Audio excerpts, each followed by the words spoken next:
लगाना है इसे।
Good evening sir.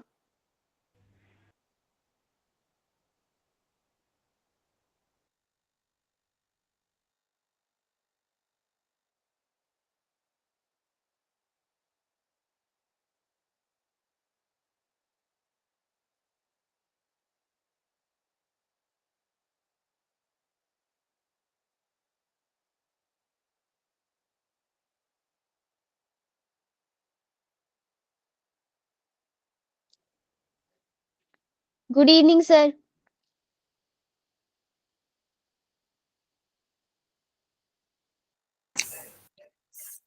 Hello, good evening everyone. आवाज आ रही है? Yes sir. Yes Radhe sir. Radhe sir. Radhe Radhe. तो लास्ट क्लास में बाइनोमियल थोड़ा बहुत रह गया था, उसको हम कवर करेंगे। और मैंने आपको कहा था कि आप लोग असाइनमेंट ट्राई कर लेना। कर लिया था आप लोगों ने बाइनोमियल का असाइनमेंट ट्राई? जी सर। ठीक है। जिसने नहीं भी किया वो अब ट्राई करके इसको फिनिश कर देना। तो देखो, पिछली क्लास में हमने रिमाइंडर के क्वेश्चन स्टार्ट कर दिया था। आपको मैंने तरीका भी सिखा दिया था, याद है ना? कैसे रिमाइंडर यस। निकालना है ये बताया था लास्ट क्लास में। अब कभी कभी क्वेश्चन ऐसे भी आ जाते हैं, फाइंड द लास्ट डिजिट। तो लास्ट डिजिट निकालो। आपका कंफ्यूजन हो जाता है भाई, लास्ट डिजिट कैसे पूछ रहे, लास्ट डिजिट का मतलब क्या है? तो लास्ट डिजिट का मतलब क्या है, या तो इसका एक्सपेंशन में इसकी लास्ट डिजिट क्या होगी। इसको सॉल्व करने का एक और तरीका क्या है, आप ये सोचो कि उसको उसके एक्सपेंशन मतलब वो जो नंबर है जो भी, उसको 10 से डिवाइड करने पे जो रिमाइंडर आएगा वो वही बेसिकली उसकी लास्ट डिजिट होगी, है ना? वही बेसिकली इसकी क्या होगी, लास्ट डिजिट। क्लियर है? Yes sir.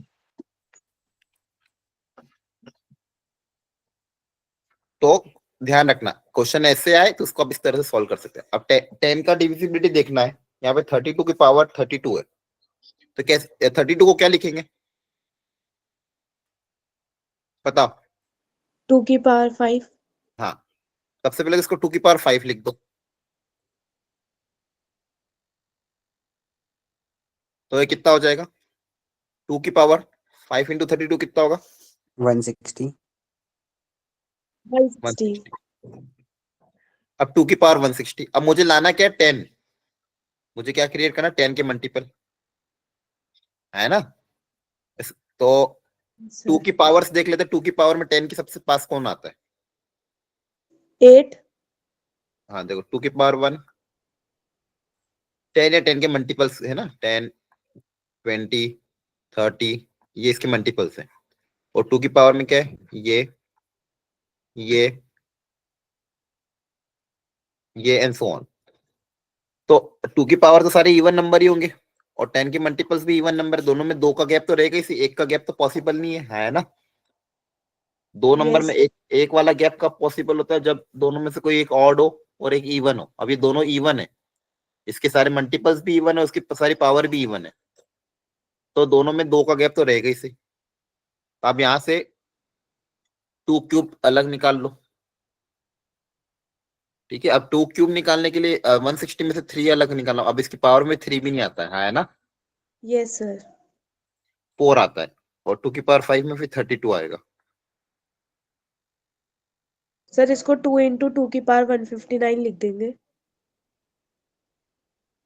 हाँ, लेकिन फिर 2 एक बाहर रह जाएगा फिर उसमें, या फिर एक काम ही करते, 32 है ना, 32 को ही लिख देते हैं अपन, क्योंकि 32 से ही बना लेते हैं, काम करते 32 को क्या लिख सकते हो, 30 + 2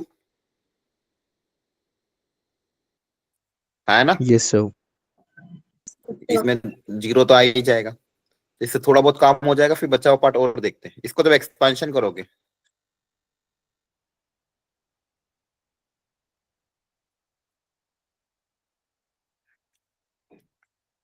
इस तरह से जाएगी जब टर्म, सेकेंड लास्ट टर्म आएगी,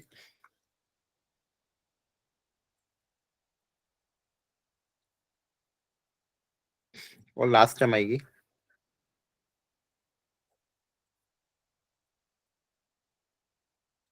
ठीक है,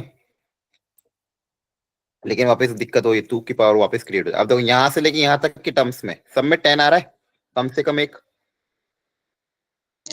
यस सर। तो इसको तो 10 के लिख देना, और बचा हुआ क्या आ जाएगा, 2 की पावर 32। अब 2 की पावर 32 को फिर से सिंप्लीफाई करना होगा। अब इसमें से 2 की पावर 32 में से या तो 2 क्यूब अलग कर लो, या 2 की पावर 4 अलग कर लो। तो 2 की पावर 4 अलग करने, 2 की पावर 4 अलग करोगे तो भी फायदा नहीं, 16 क्रिएट होगा। ठीक है, तो इसमें से 2 क्यूब अलग करना, तो 2 क्यूब में से एक 2 पहले अलग करना पड़ेगा। अच्छा, सर 2 स्क्वायर नहीं करेंगे हाँ, अलग? 2 स्क्वायर अलग करना पड़ेगा, क्योंकि 30 बनाना पड़ेगा, तो 2 स्क्वायर अलग कर लो, 2 की पावर 30 अलग कर लो, बचा हुआ क्या आ जाएगा, 10k प्लस दिस, 4 टाइम्स 2 की पावर 30। इसमें से 2 क्यूब अलग निकाल लेंगे, पावर 10 बच जाएगी। 2 क्यूब को वापस क्या लिखोगे, 8, 8 को लिख देंगे 10 - 2, है ना। Yes sir. तो 10k + 4, वापस 10 - 2 बाइनोमियल एक्सपेंशन होगा, NC0 10 की पावर 10। सेकेंड लास्ट टर्म तक तो 10 रहेगा इसी, बस लास्ट वाले टर्म में क्या आ जाएगा, 10C10 -2 की पावर 10। तो वापस वो इन सब टर्म्स में क्या रहेगा, 10k1। अब ये कंबाइन हो कि ये भी कोई ना कोई 10 का मल्टीपल होगा, तो इसको वापस 10m लिख दिया, है ना, और ये 4 अंदर भेज दोगे, तो 4 × 2 की पावर 10, तो जगह 10m 2 की पावर 12। ठीक है, यस सर। अब वापस से इसको या तो और सिंप्लीफाई कर लेना, 2 की पावर 10 को वापस से थोड़ा सा और शॉर्ट करना है, तो इसमें से 2 क्यूब अलग निकाल लेना, एक बार वो करना पड़ जाएगा, तो 10 की पावर n 2 क्यूब अलग निकाल लेगा, और पावर 4 कर देना, है ना। Yes sir. तो बेसिकली इसके पीछे आइडिया क्या था, कभी भी आपको पूछे लास्ट डिजिट बताओ, तो आपको ये सोचना कि 10 से डिवाइड करने पे रिमाइंडर क्या आएगा। कभी बोले लास्ट 2 डिजिट बताओ, तो 100 से डिवाइड करने पे रिमाइंडर क्या आएगा, ये ध्यान रखना। कभी ऐसा पूछ सकता है कि इसकी लास्ट 2 डिजिट बताओ, तो लास्ट 2 डिजिट बताने के चक्कर में आप वो भी कर सकते हैं। अच्छा, एक एक लॉजिकल क्वेश्चन, इसको लॉजिकली भी सॉल्व कर सकते थे, क्योंकि यहाँ पे सिंस 2 की पावर्स है, तो 2 की पावर्स जो भी रहती है वो क्या रहती है, वो भी एक पैटर्न को फॉलो करती है, जैसे आप ये क्या बोलते थे, एप्टीट्यूड वाले क्वेश्चन करते होंगे ना बचपन में, वो भी लॉजिक आप लगा सकते हो लास्ट डिजिट के लिए, लेकिन लास्ट 2 डिजिट में वो हेल्प नहीं करेगा। अब 2 की पावर्स कैसे वर्क करती है, देखो ये ऐसे, 2 की पावर्स अगर आप देखोगे, इन्होंने देखिए दूसरे तरीके से कर दिया, मैं वो तरीका बताता हूँ, इन्होंने भी यही तरीका अपनाया है।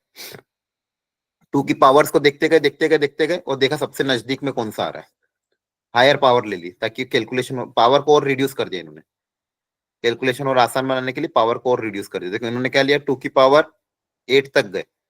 ठीक है, अब सुनो ध्यान से, अब देखो 2 की पावर 1 2 होता है, ये लिखा हुआ, चलिए 2 की पावर 2 4, 2 क्यूब 8, 2 की पावर 16, 2 की पावर 5 कितना हो जाएगा, 32।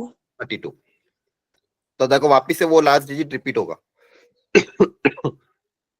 यहाँ पे 2 की पावर 1 में 2, 2 की पावर 2 में 4, 2 की पावर 3 में 8, 2 की पावर 4 में 6, वापिस से 2 आ रहा है, वापिस 2 से मल्टीप्लाई करोगे तो लास्ट डिजिट 4 आएगा, 64, yes sir. जो भी आएगा। हाँ, फिर मल्टीप्लाई करोगे लास्ट डिजिट 8 आएगा, फिर मल्टीप्लाई करोगे लास्ट डिजिट आपका 6 आएगा। तो लास्ट डिजिट बार बार रिपीट होता जाएगा। वापिस से फिर 2 से मल्टीप्लाई करोगे, फिर से लास्ट डिजिट क्या आ जाएगा 2। इसमें लॉजिक क्या बैठा सकते हो कि 2 की पावर अगर 4 के मल्टीपल है तो लास्ट डिजिट क्या आएगा 6। 2 की पावर अगर 4 के मल्टीपल है तो लास्ट डिजिट क्या आएगा 6। इसमें अगर 4n+1 कर दिया, एक और 2 मल्टीप्लाई कर दिया तो 4 के बाद से 5, फिर लास्ट डिजिट आएगा 2। एक और 2 से मल्टीप्लाई करोगे तो 2 के बाद 4, एक और 2 से मल्टीप्लाई कर दोगे तो लास्ट डिजिट 8 आ जाएगा।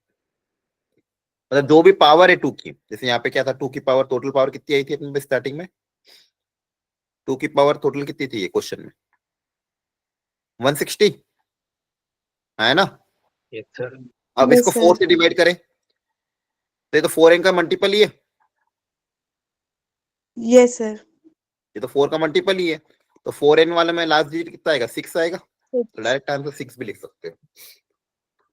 ठीक है, तो Yes, कभी sir. कभी ये पैटर्न फॉल बाकी सब में नंबर में आता है, 7 की पावर्स भी रिपीट होती जाती है, 7 की पावर ऐसे रिपीट होती है, बार बार रिपीट नंबर सेम आता जाता है। तो आप यहाँ पे देखोगे 2 की power 4n always last digit क्या आ रहा है 6 आ रहा है, तो यहाँ पे लास्ट डिजिट क्या आएगा 6। लेकिन ये इस तरह के क्वेश्चन आए तो एप्लीकेबल है। लेकिन अगर लास्ट 2 डिजिट पूछेंगे तो उस पे केस में फिर आपको क्या सोचना पड़ेगा कि 100 से डिवाइड करने पे, 100 से डिवाइड करने पे रिमाइंडर कितना आएगा वो सोचना पड़ेगा। क्लियर है, ठीक है। नेक्स्ट कॉन्सेप्ट है greatest term in the expansion of this. इस तरह का भी क्वेश्चन आते थे और इसको करने का तरीका क्या सिखाते हैं कि आपको स्टेप 1 में ये अप्लाई कर दो, टी के प्लस 1/Tk=1। ठीक है, क्या अप्लाई कर दो कि टी के अप्लाई करो या टी आर अप्लाई करो, एक ही बात है। Tr+1/Tr=1, इससे इक्वेट कर दो, K1 जो भी अप्लाई करना वो अप्लाई करो। इसको करने के बाद आप उसकी वैल्यू निकाल लो, के कितना आ रहा है, या तो वो इंटीजर आएगा या नॉन इंटीजर आएगा। अगर के इंटीजर है तो बहुत बहुत सिंपल स्टेप इन सबको सॉल्व करने की। स्टेप 1, Tk+1/Tk वाली ये जो भी टर्म आएगी इसके एक्सपांशन में जनरल फॉर्मूला अप्लाई करना, इसको 1 से इक्वेट करो, सिंप्लीफाई करने पे के निकाल लो। के अगर आपका इंटीजर है तो जो के की वैल्यू आ रही है वही आपका ग्रेटेस्ट टर्म होगी, और के अगर इंटीजर नहीं है तो उसका ग्रेटेस्ट इंटीजर निकाल के +1 कर देना, तो वो आपकी ग्रेटेस्ट टर्म आ जाएगी।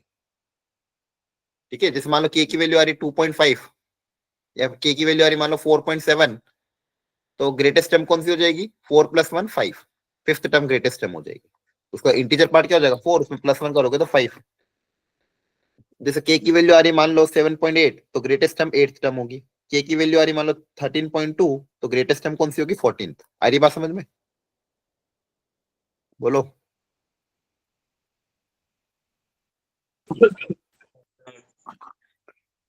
एक क्वेश्चन करके दिखाता हूँ।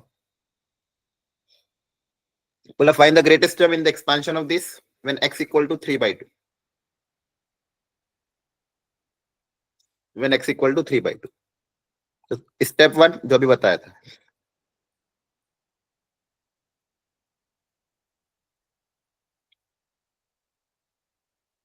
इसको 1 से इक्वेट कर देते हैं। लिखो सब लोग अपनी अपनी कॉपी में। आपको चाहो अगर r से कंफर्टेबल है तो r यूज कर लो, एक ही बात है। तो Tr+1 टर्म लिखो, Tr टर्म लिखो, फॉर्मूला अप्लाई करो। ये आपका बाइनोमियल टर्म है, ये लास्ट में यूज होगा। सबसे पहले फॉर्मूला अप्लाई करो, जल्दी से लिखो अपनी अपनी कॉपी में।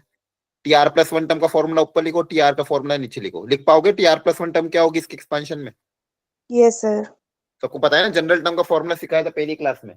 Yes, general sir. Term apply करो, Tr+1 टर्म कौन सी होगी, Tr टर्म कौन सी होगी, दोनों को सिंप्लीफाई करके पता करो r कितना है। करो ट्राई।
tr+1 टर्म क्या हो जाएगी?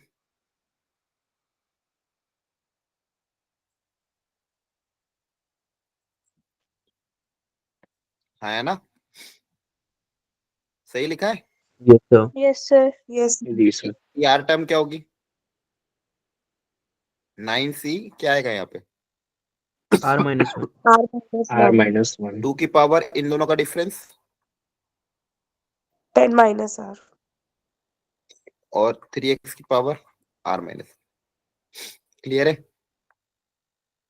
डिफरेंस लोगे Yes, ना sir. n 9 minus r minus 1 तो -1 का +1 कन्वर्ट हो जाएगा।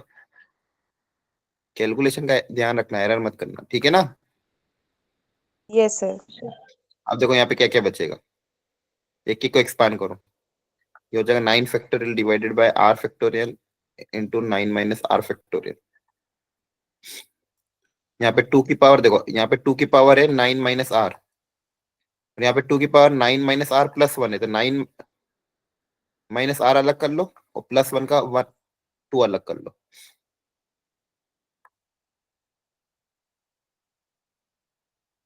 और 3x में ऊपर 3x की पावर r है और नीचे क्या है 3x की power r divided by 3x। -1 है ना, तो एक नीचे डिवाइड हो जाएगा। अब ये इसके साथ कैंसिल, ये इसके साथ कैंसिल, 3x ऊपर चला जाएगा और ये 9c r-1 इसको भी ओपन कर लो।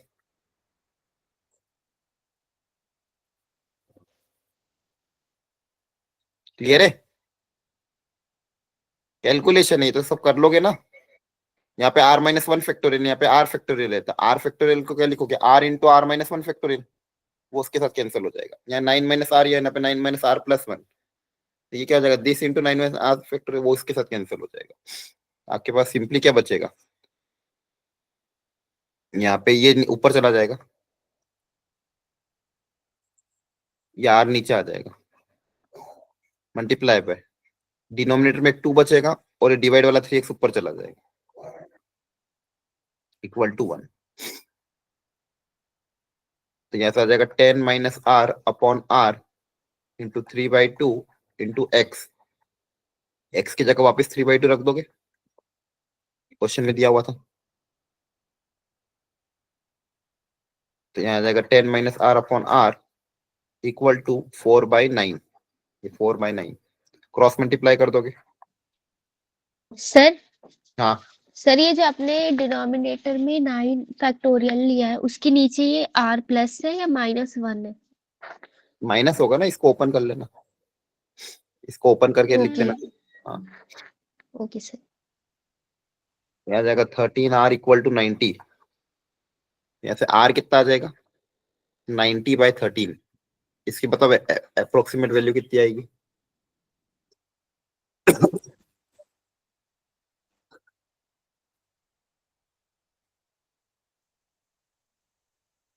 बताओ डिवाइड करके।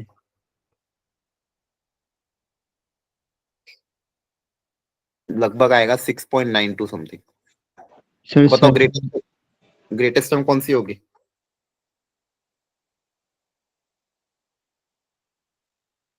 बताओ, इसका इंटीजर पार्ट कौन सा होगा, 6, उसमें +1 ऐड कर दोगे तो 7th टर्म। तो इसकी जो इस एक्सपांशन की जो 7th टर्म होगी, अगर x की वैल्यू आप 3/2 रखना चाहते हो तो इसके एक्सपांशन की 7th टर्म सबसे बड़ी टर्म आएगी। क्लियर है? Yes, sir. तो कैलकुलेशन इस तरह के क्वेश्चन में ज्यादा कुछ है नहीं, स्टेप 1 ही इंपॉर्टेंट है बस। तो उसके बाद फैक्टोरियल की कैलकुलेशन करनी है, बेस से में पावर सब्सट्रैक्ट कर देना, तो अपना समझ में आ जाएगा। और फैक्टोरियल को ओपन किया है मैंने, और फैक्टोरियल को सॉल्व करना आपको आता ही है ना। Yes sir. Yes, sir.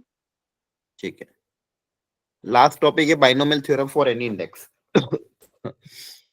मतलब अब कभी कभी क्या होता है, अब तक अपन ने जितने भी बाइनोमियल एक्सपांशन देखे थे उसमें जो पावर n थी वो एक इंटीजर आ रही थी, पॉजिटिव इंटीजर। पावर जैसे 2 3 4 5 6 एक पॉजिटिव इंटीजर आ रही थी।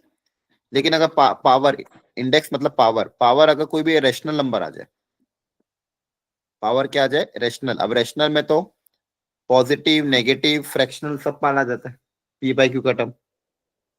उस केस में एक्सपांशन का फॉर्मूला कौन सा अप्लाई करना है यहाँ पे दिया है। और एक और कंडीशन साथ में, एक्स जो एक्सपांशन में एक्स है 1 + x की पावर n में, एक्स भी एनी रियल नंबर और उसका मैग्नीट्यूड 1 से छोटा होना चाहिए।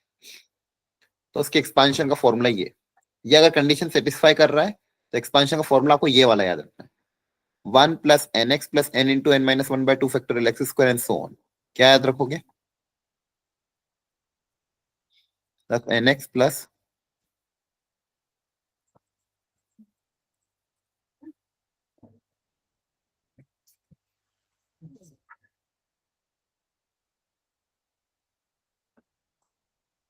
क्लियर है? बोलो। Yes, sir. Yes sir.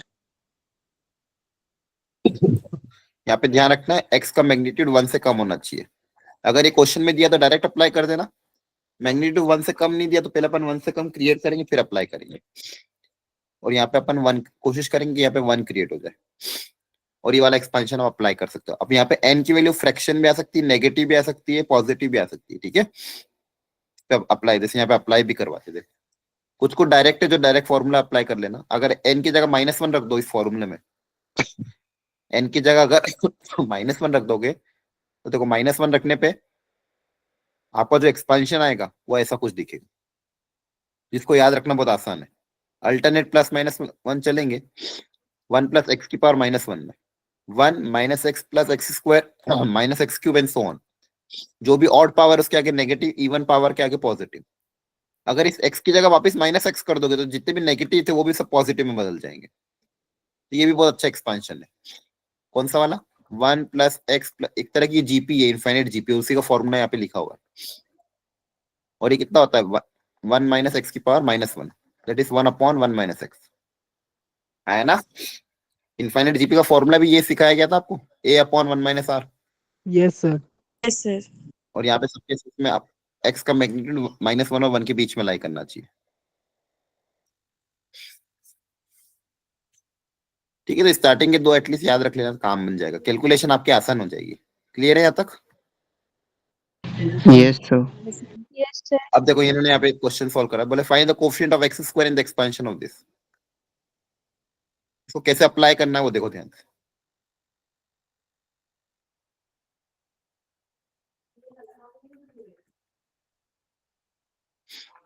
One -2x की पावर -1 और 1 - 3x की पावर -1 लिख सकता हूँ। नीचे पावर 1 है, ऊपर जाके -1 हो जाएगी। बोलो। Yes, sir. Yes sir. अभी फॉर्मूला क्या?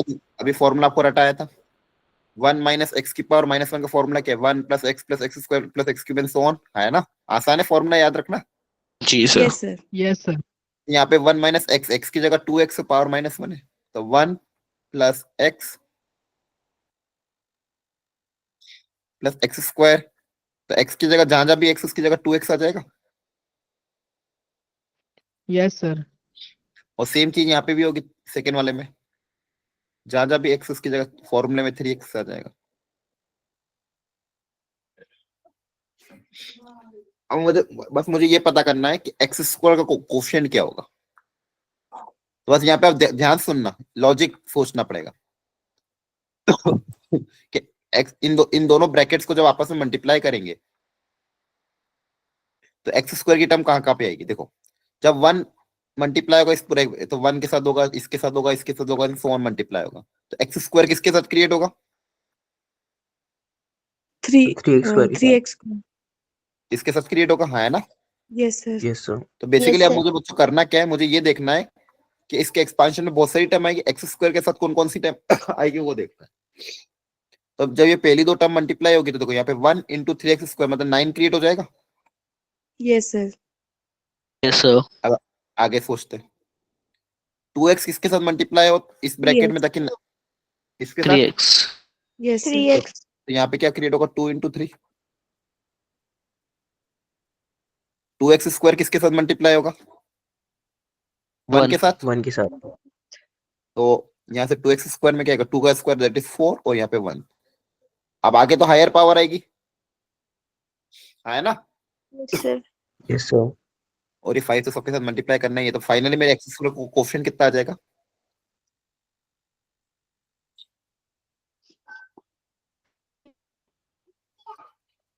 Nine plus 95. हाँ 9। तो देखो तरीका याद रखो, ये डिनोमिनेटर में आया तो उसको ऊपर भेज दिया और ऊपर वाले का एक्सपेंशन अप्लाई करने के लिए जनरल फॉर्मूला अप्लाई कर दिया, binomial theorem for any index, that is 1 plus x की पावर n वाला फॉर्मूला। क्लियर है?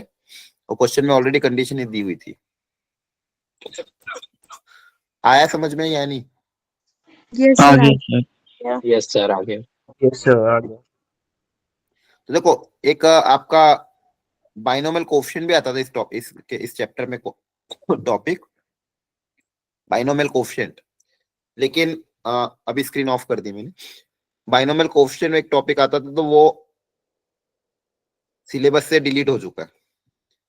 ठीक है, अब आपको जो जो मैंने बताया, एक तो जनरल टर्म से रिलेटेड क्वेश्चन, मिडिल टर्म का जो कोफिशिएंट होता है वो सबसे ग्रेटेस्ट होता है, याद रखना। पूरे बाइनोमियल एक्सपेंशन में ग्रेटेस्ट कोफिशिएंट की बात करें तो ग्रेटेस्ट कोफिशिएंट किसका आएगा? मिडिल टर्म का आएगा।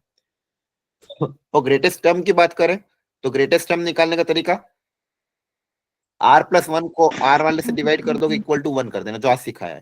अरे स्क्रीन बंद है, स्क्रीन बंद है, बोला तो है अभी, हो गया स्क्रीन का काम। ठीक है, स्क्रीन स्टॉप हो गई। क्लियर है जो बोल रहा हूँ? सुनो। Okay sir.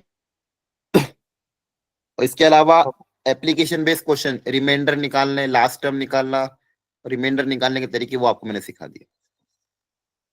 अब एक बार आप प्रॉपरली इसका असाइनमेंट प्लीज अच्छे से अटेम्प्ट कर लेना, क्योंकि अल्टीमेटली वो ही आपको हेल्प करेगा। हाँ है ना? Yes sir. उसमें वो जो कोफिशिएंट वाला Yes, क्वेश्चन sir. लिखा है Yes, तो आप sir. अभी के लिए छोड़ सकते हो, कोफिशिएंट से रिलेटेड जो जो भी क्वेश्चन है उनको अभी के लिए लीव कर सकते हो, लेकिन उसके अलावा बाकी चीजें अटेम्प्ट कर लेना। और सॉल्यूशन भी दिया हुआ है आप लोगों को, तो सॉल्यूशन की भी हेल्प लेके उसको समझ लेना। कोई डाउट? No sir. ठीक है, अब मेरी सर चैट बॉक्स में कोई डाउट हाँ पूछे? देख लिया मैंने, सुनो मेरी बात। अब एक आपको मैंने याद हो तो एक बार पहले जब आपका टेस्ट था, परम्यूटेशन कॉम्बिनेशन रिवाइज करवाया था, है यस ना? Sir. Yes sir. Yes, sir. Yes. जी सर। तो अब अगला अपना टॉपिक पीएनसी है, तो थोड़ा बहुत आप पीएनसी का फंडामेंटल थ्योरी, फंडामेंटल कॉन्सेप्ट अपनी तरफ से रिवाइज करके आना।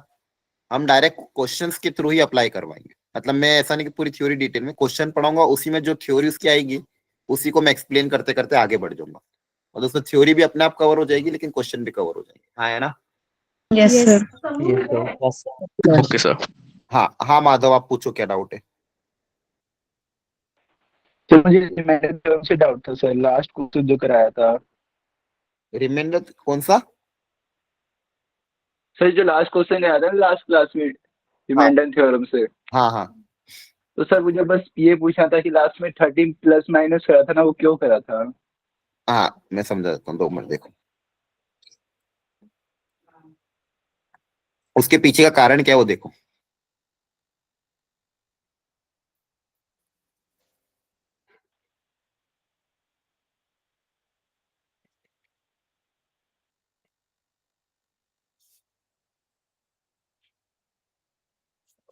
हाँ ये रिमाइंडर, हाँ ये जैसे कभी कभी क्या होता है,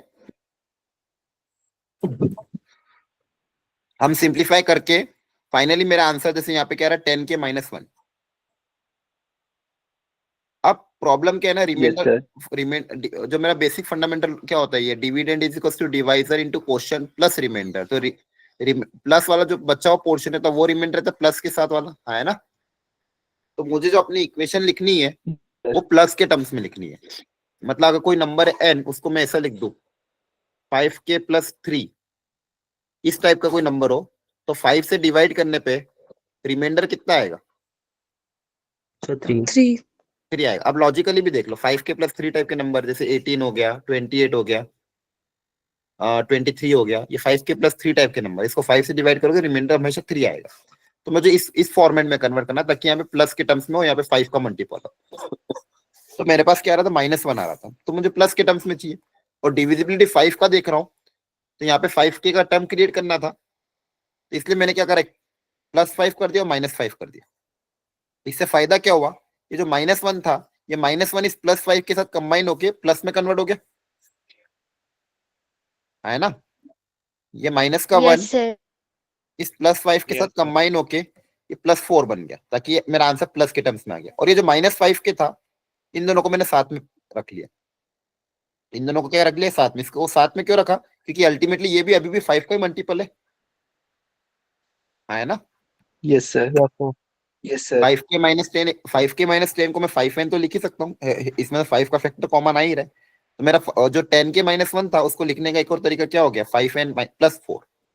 अब इसको मेरे लिए समझना आसान है कि इसका रिमाइंडर कितना आ जाएगा? 4 आ जाएगा। उस क्वेश्चन में भी 50 के -7 आया था। अब इस माइनस को प्लस में कन्वर्ट करना था सर अगर प्लस आता तो? प्लस आता तो फिर तो कुछ बात ही नहीं थी। मान लो प्लस आता तो डायरेक्टली बोलते थे रिमाइंडर 7। सर रिमाइंडर 7 हो जाता है। हाँ 7 हो जाता। अगर प्लस में आता तो कोई दिक्कत ही नहीं थी। माइनस में आ रहा तो इसको प्लस में कन्वर्ट करना पड़ रहा है। और किससे कन्वर्ट कर रहे हैं? जिससे भी डिवाइड पूछ रहे उसी का ऐड सब्सट्रैक्ट कर रहा है। ये सर उसी का प्लस माइनस कर दो बस। उसी का प्लस माइनस कर दो, ताकि वो माइनस को प्लस कंबाइन हो कि ये 18 में बदल जाए और इस वाले को इसके साथ मर्ज कर दो, ताकि वो अभी भी 25 का मल्टीपल है। अब देखो ये प्लस में कन्वर्ट हो ओके गया। सर। मैं रिमाइंडर कितना आ जाएगा? 18 आ जाएगा। क्लियर है? Yes sir. ओके बच्चा, और कोई डाउट और किसी सर को? एक फ्रैक्शनल पार्ट वाला भी था क्वेश्चन, मतलब कौन इसमें सा? तो नहीं कराया था सर। फ्रैक्शनल पार्ट में भी आता है ना सर, कि जैसे हाँ डिवाइड हाँ कर दो हाँ फ्रैक्शनल पार्ट क्या आएगा? हाँ हाँ, वो स्टैंडर्ड क्वेश्चन है और उसकी स्टैंडर्ड यस वैरायटी सर। है। उसमें मतलब ज्यादा कुछ चेंज नहीं है उसमें। आपको इंटीजर पार्ट, उसको एक काम करूंगा मैं, इलस्ट्रेशन के साथ ही ले लूंगा। अभी अपना वेडनेसडे सर को मुझे ये डाउट पूछ डिस्कशन रहा था सेशन होगा ना। हाँ हाँ, कि उससे वो जिस नंबर से क्वेश्चन। डिवाइड करते हैं, मतलब 1/8 ही, जैसे हाँ 8 हाँ, से डिवाइड करते 1/8 ही आ जाता है ऐसे आंसर? क्योंकि आगे की किसमें? सारी टर्म्स तो मतलब फ्रैक्शनल पार्ट में, क्योंकि फर्स्ट जो हाँ, करते हैं जैसे वो ओपन करते हैं, तो फर्स्ट के बाद जो जितनी भी टर्म्स होती है वो डिनोमिनेटर बहुत ज्यादा बड़ा हो जाता है, जिस वजह से उन सबको हम जीरो लेट कर लेते नहीं आप कौन से क्वेश्चन की बात कर रहे हो? शायद हैं। आप अलग क्वेश्चन की बात कर रहे तो मैं क्वेश्चन भेज दूंगा। हो। एक बार उस क्वेश्चन को ग्रुप में डालना, तो मैं उस पर कमेंट पास कर दूंगा, मुझे टैग कर देना, फिर ठीक है? डाल देता हूँ। हाँ हाँ, क्योंकि क्वेश्चन में जो समझ सर रहा हूँ आप जो पूछ रहे हो वो अलग है। हाँ बोलो। सर फिर लेफ्ट कर दे। हाँ हाँ, कर दो लेफ्ट, जिसको लेफ्ट करना लेफ्ट करो। Okay sir. हाँ, good night sir. Thank you sir. Good night thank you. Sir. Good night sir. Good night. Thank you sir, good bye. Night. कल की क्लास में पीएनसी स्टार्ट करेंगे। सब लोग प्लीज मॉड्यूल वो अटेम्प्ट कर लेना अपनी डीपीपी। ठीक है sir, okay bye. Sir. Okay bye.